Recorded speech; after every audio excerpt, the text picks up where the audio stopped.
reality is that the Islamic State is Islamic, very Islamic. Yes, it has attracted psychopaths and adventure seekers drawn largely from the disaffected populations of the Middle East and Europe, but the religion preached by its most ardent followers derives from coherent and even learned interpretations of Islam. And the article obviously goes on to advise us to base our strategy on countering Daesh with that understanding at its heart, and I invite you to comment on that.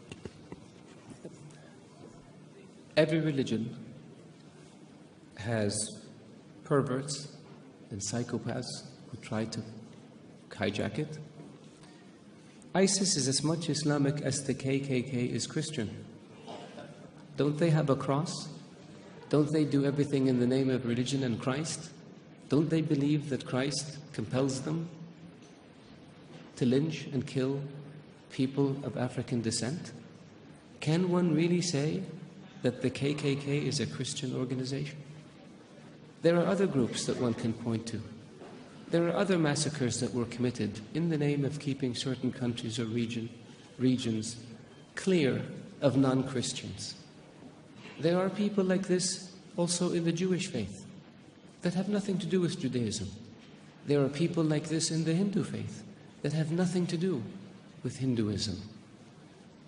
For anyone to argue that Daesh is Islamic is preposterous. In the Islamic faith, the Quran reveals that you have your faith and I have my faith. And you're free to practice your faith and I'm free to practice mine. What greater sign of tolerance and acceptance do you have than this? In the Islamic faith it says, he who kills an innocent soul is as if he has killed all of humanity. And he who saves an innocent soul is as if he saved all of humanity. What better example of compassion and mercy do you have than this? So if you look at what Daesh says and you say it's in the scriptures, doesn't the Old Testament say an eye for an eye and a tooth for a tooth? If somebody does it today, would you say they were Christian or they were Jewish?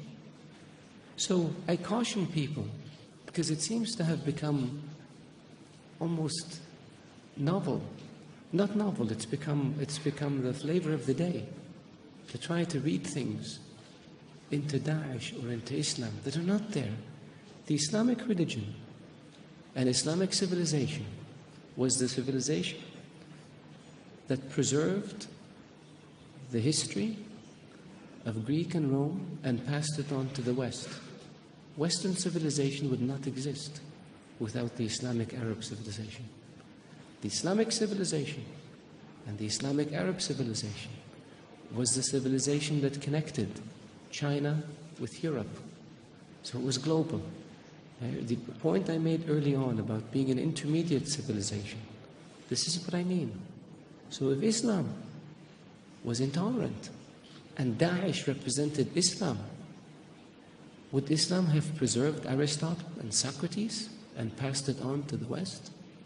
Would Islam have connected Eastern civilization with Western civilization? Of course not.